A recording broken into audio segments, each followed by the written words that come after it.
आप सभी को जय मसीह की। आज परमेश्वर के वचन में आप सभी का स्वागत है। परमेश्वर पिता आज अपने वचनों के द्वारा आप सबको बहुत ऐसे आशीष को दे, वे अपने वचनों के द्वारा आपसे बोले और बातचीत करे। आज हम लोग लय व्यवस्था 6वां अध्याय उसका 13 को देखेंगे। जिस प्रकार से परमेश्वर का वचन कहता है, वेदी पर आग लगातार जलती रहे, वह कभी बुझने ना पाए। और परमेश्वर पिता ने यह आज्ञा को दिया था कि मेरे वेदी पर आग लगातार जलती रहे और कभी बुझने ना पाए। ये वो आग है जहाँ बलिदान चढ़ाया जाता था जिसके ऊपर। इसलिए परमेश्वर बोल रहा है, बोलता है मेरी वेदी पर जो आग तुम लगाते हो वो कभी भी बुझने ना पाए। और परमेश्वर पिता ये वेदी की आग के ऊपर क्या करता था, उसके ऊपर परमेश्वर ने क्या कहा था, इसके ऊपर बलिदान चढ़ाया जा। और लोग होम बलि को और पाप बलि को इसके ऊपर क्या करते थे, चढ़ाते थे इस अग्नि के ऊपर। उसी रीति से और धन्यवाद का बलिदान को इसके ऊपर चढ़ाते थे। उसी प्रकार से आज परमेश्वर ने आज हमारे लिए जो आग रखा है वो प्रार्थना की आग है। और परमेश्वर का वचन कहता है नित्य प्रार्थना में लगे रहो। और यहाँ पर बोला तुम्हारी वेदी पर आग निरंतर जलती रहे, बोल रहा है ये बुझने ना पाए। वेदी पर आग लगातार जलती रहे और यह कभी बुझने ना पाए। और इसी प्रकार से यीशु मसीह ने कहा तुम निरंतर प्रार्थना में लगे रहो, क्योंकि ये प्रार्थना है जो क्या है, पाप का बलिदान है, जो होम का बलिदान है, जो धन्यवाद का बलिदान हमें प्रार्थनाओं के द्वारा परमेश्वर को चढ़ाते हैं। इसलिए परमेश्वर बोल रहा है वेदी की आग कभी बुझने ना पाए, ये लगातार जलती रहे। और जब ये प्रार्थना हमारे जीवन में होता है तो हमारे जीवन से पश्चाताप भी होता है। ये प्रार्थना जब होता है तो हमारे जीवन से धन्यवाद का बलिदान भी होता है। ये प्रार्थना जब होता है हम अपने गुनाहों को परमेश्वर के सामने मानते हैं, हम अपनी गलतियों को प्रार्थना के द्वारा परमेश्वर के सामने जांचते हैं। इसलिए परमेश्वर का वचन कह रहा है मेरी वेदी की आग लगातार जलती रहने पाए और ये कभी बुझने ना पाए। वैसे ही परमेश्वर आज अपने लोगों से कह रहा है चलते फिरते उठते बैठते हर जगह नित्य तुम लगातार तुम प्रार्थना किया करो। बोल रहा है हर समय, बोल रहा है यानी कि हर समय, यानी चलते फिरते उठते बैठते हर जगह हमको प्रार्थना में लगे रहना है। हमें आत्मा में प्रार्थना करते रहना है, हमें निरंतर प्रार्थना में हमको बने रहना है। और इसलिए परमेश्वर का वचन हमसे कह रहा है कि ये आग कभी बुझने ना पाए। लेकिन हम क्या करते हैं, प्रार्थना को एक शेड्यूल बनाकर रखे हैं। हम सोचते हैं इस वक्त ही प्रार्थना करेंगे। अच्छी बात है कि हम प्रार्थना के लिए एक समय सीमा को तय करके रखें। हमको पता है कितने समय हम परमेश्वर के साथ व्यतीत करना है हमको, और हम उस समय में परमेश्वर की समीपता में जाते, ये बहुत अच्छी बात है। लेकिन फिर भी हमें प्रति समय हर समय हमें क्या करना है, प्रार्थना करते रहना है आत्मा में।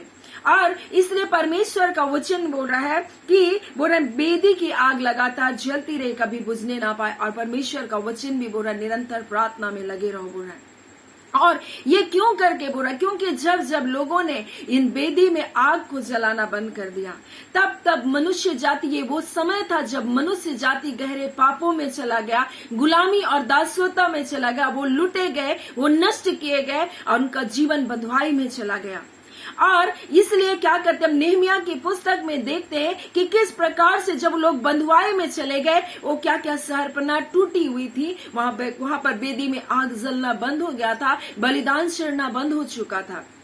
परंतु नेहमिया ने जब अपने लोगों की दुर्दशा को देखा तब उस व्यक्ति ने क्या किया, परमेश्वर के सामने लगातार वो रोता बिलाप करता प्रार्थना करता रहा और उपवास करता रहा और अपने पापों को और अपने लोगों के पापों को, अपने घराने के पापों को मानता रहा। और यही तो परमेश्वर चाहता है कि हम भी अपने जीवन से परमेश्वर को इन बलिदानों को चढ़ाएं। और कई बार हम अपने जीवन में जब प्रार्थना नहीं करते, हम अपने आप के गुनाहों और गलतियों को कभी भी स्वीकार नहीं कर सकते। हम कभी भी अपने जीवन को बिना प्रार्थना के हम परमेश्वर के सामने जांच नहीं सकते, क्योंकि यही वो जगह है जहां हम परमेश्वर के समीप आते हैं। यही वो जगह है जब हम अपने गुनाहों को मानते हैं। यही वो जगह है जहां हम धन्यवाद का बलिदान को चढ़ाते हैं। यही वो जगह है जहां परमेश्वर से हम अपने मन की बातों को डेलते हैं। इसलिए परमेश्वर बोल रहा है कि तुम नित्य, बोलता है मेरी वेदी में निरंतर आग जलती रहे, वैसे यीशु मसीह ने कहा नित्य तुम प्रार्थना करते रहो। और इसलिए नेहमिया यहाँ पर इस प्रकार से कार्य को कर रहा है। कि बोलता है कि वो निरंतर क्या कर रहा है, अपने पापों को, अपने गुनाहों को परमेश्वर के सामने मान रहा है और वो प्रार्थना कर रहा है और बोल रहा है कि बोलता है तू कान लगाए और आंखें खोले रहे, जो प्रार्थना मैं तेरा दास इस समय तेरे दास इजराइल के लिए दिन और रात कर रहा हूं। यानी कि वो इजरायली लोगों के लिए दिन और रात प्रार्थना कर रहा है।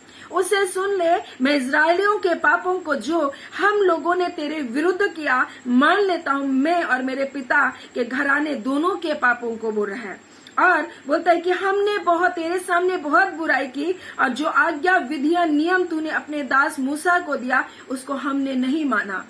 और उस वचन की सुधि ले जो तूने अपने दास मूसा से कहा, यदि हम लोग विश्वासघात करें तो मैं तुमको देश देश के लोगों में क्या करूंगा, तितर बितर करूंगा। आज कई बार हम परमेश्वर से विश्वासघात कर रहे हैं, हम परमेश्वर के विरोध में उनकी आज्ञाओं को नहीं मान रहे, इसलिए हम तितर बितर होकर इधर उधर जिंदगी को जी रहे, हम गुलामी और बंधुआई में अपने जीवन को जी रहे। और इस वर्तमान समय में हमें और भी ज्यादा प्रार्थना करने की जरूरत है, क्योंकि हम जिधर उठाकर देख रहे अपनी आंखों को, उधर घोर से घोर पाप हो रहे हैं। और लोग क्या कर रहे हैं, अगर बेटा गलतियों को कर रहे, माता पिता के घरों को क्या किया जा रहा है, जलाया जा रहा है। लोग नहीं जा रहे, लोगों माता पिता के घरों को नष्ट किया जा रहा है और लोग सोच रहे हैं कि अन्याय हो रहा है, लेकिन कोई बोल नहीं रहा है।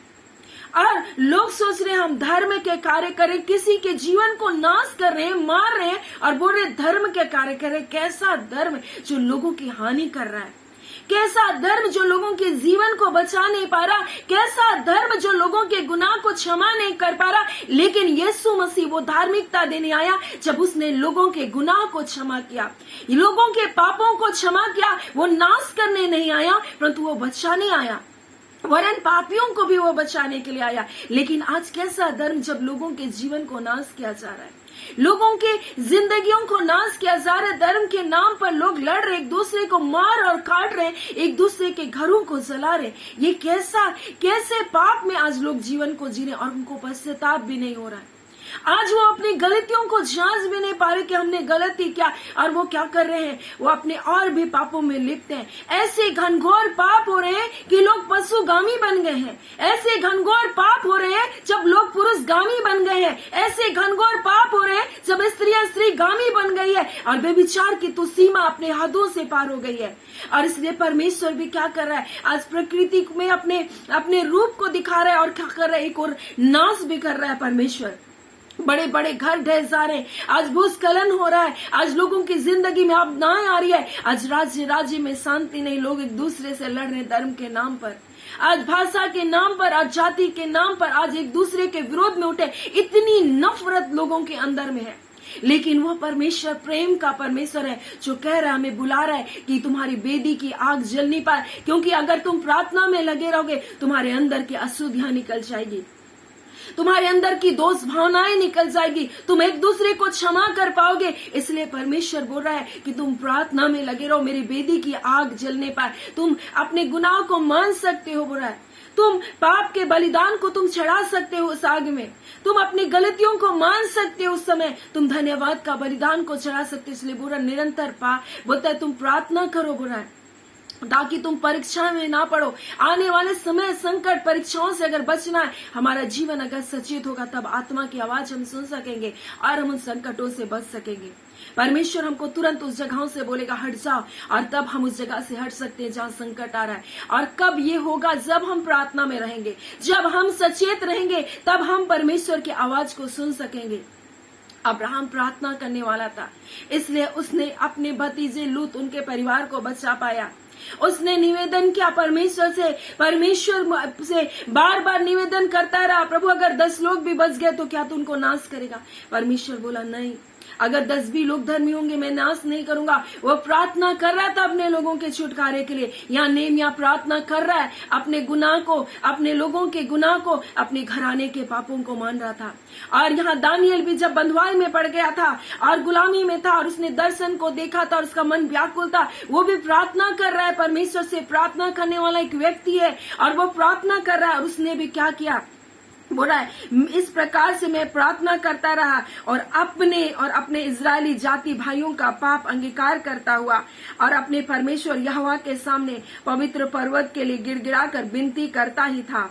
तब वह पुरुष जिब्राइल जिसने मैंने उस समय देखा था, वह मुझे पहले दर्शन हुआ था, वह बेग से उड़ने की आज्ञा पाकर सांझ को अनबली के समय मुझे छू लिया और मुझे समझाकर मेरे साथ बात करने लगा और मुझसे कहा, हे दानियल, मैं तुझे बुद्धि और प्रवीणता देने के लिए अभी निकल आया हूँ। जब तू गिड़गिड़ाकर विनती करने लगा तभी इसकी आज्ञा निकली, यानी कि जब आप प्रार्थना करेंगे परमेश्वर आपके लिए आज्ञा को देगा, परमेश्वर आपके बचाव की आज्ञा को देगा, परमेश्वर आपके लोगों के छुटकारे की आज्ञा देगा।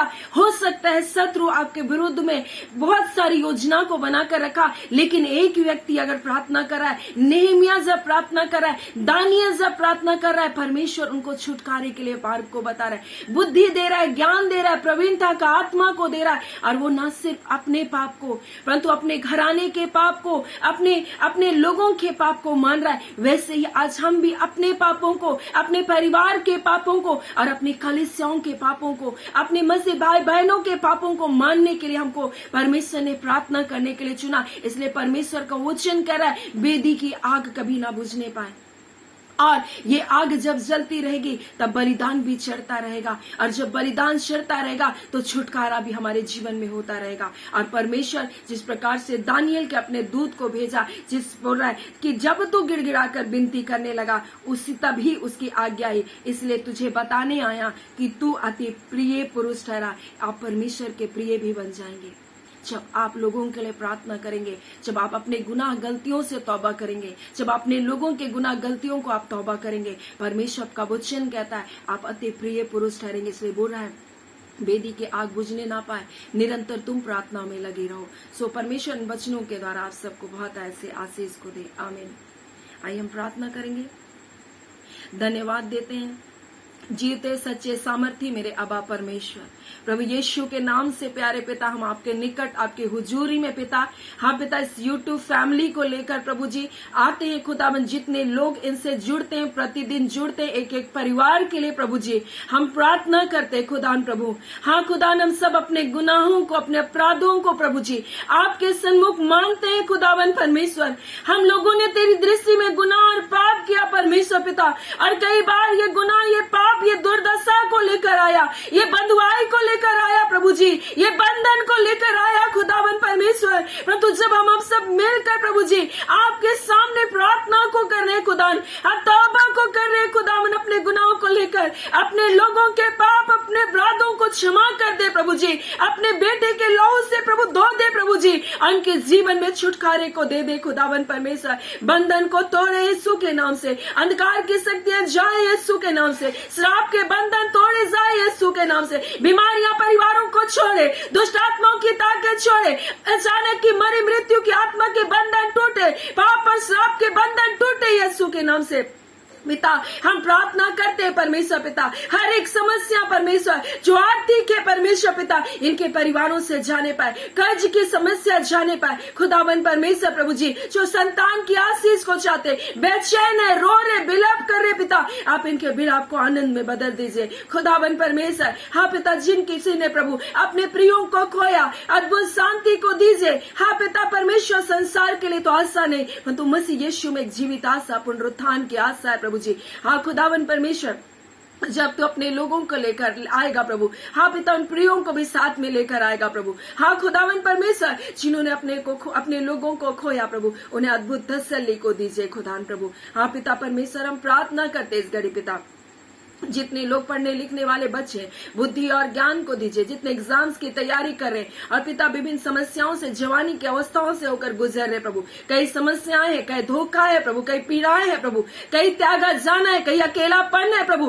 परंतु इस समय प्रभु आप इनका सहायक बनकर, आप इनका मित्र बनकर प्रभु आप इनके साथ रह लीजिए प्रभु, और अपने सच्चे प्रेम से इन्हें भर दीजिए खुदान। उस धोखे को ये सह नहीं पा रहे प्रभु जी, उन पीड़ाओं को ये सह नहीं पा रहे, परंतु खुदावन परमेश्वर पिता आप दोबारा सब कुछ नया बनाने वाले परमेश्वर, इनकी जिंदगी को नया कर दीजिए। लोगों ने कुछ भी कहा, परंतु आपकी दृष्टि में अनमोल है। हाँ पिता, लोगों ने छोड़ दिया, सोच रहे अब कुछ नहीं बचा, परंतु खुदावन आप इनके लिए है खुदावन, ये विश्वास इनके अंदर होने पाए खुदा, और प्रभु आपके ऊपर भरोसा रखकर अपने जीवन को जीने पाए।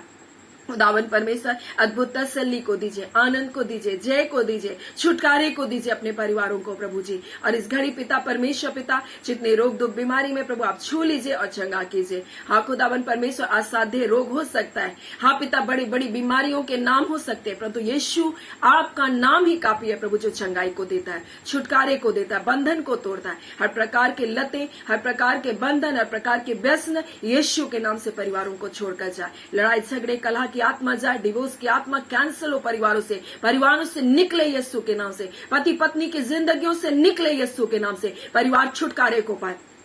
दुष्ट आत्माओं के प्रकोप परिवार से प्रभु जाता रहे, बंधन टूटने पाए। खुदावन परमेश्वर अपने लोगों को छू रहे पिता आपका धन्यवाद। हाँ पिता परमेश्वर अद्भुत आशीष को दे रहे पिता आपका धन्यवाद। इस घड़ी परमेश्वर पिता प्रभु जी, हाँ जो बेघर है प्रभु जी उनके लिए उत्तम उपाय करे प्रभु, और एक सर्वोत्तम घर के लिए प्रभु जी आप मदद कीजिए। खुदावन आप यहोवा यिरे है प्रभु जी, आप इनके लिए अद्भुत उपाय कीजिए। कुछ नहीं है प्रभु, हाँ पिता परमेश्वर प्रभु जी, और कोई पिता परमेश्वर मददगार भी नहीं है, फिर भी प्रभु जी हम जानते आप कर सकते प्रभु जी। आप अपने अलौकिक करने वाले, आश्चर्यजनक कार्य करने वाले आप हैं। आप इनके लिए अद्भुत कार्य कर रहे प्रभु, आपका धन्यवाद। प्रार्थना हम यीशु के नाम से मांगते हैं, दया सुने, अनुग्रह से ग्रहण कर लीजिएगा, आमीन। परमेश्वर पिता सबको बहुत ऐसी आशीष को दे, आमीन।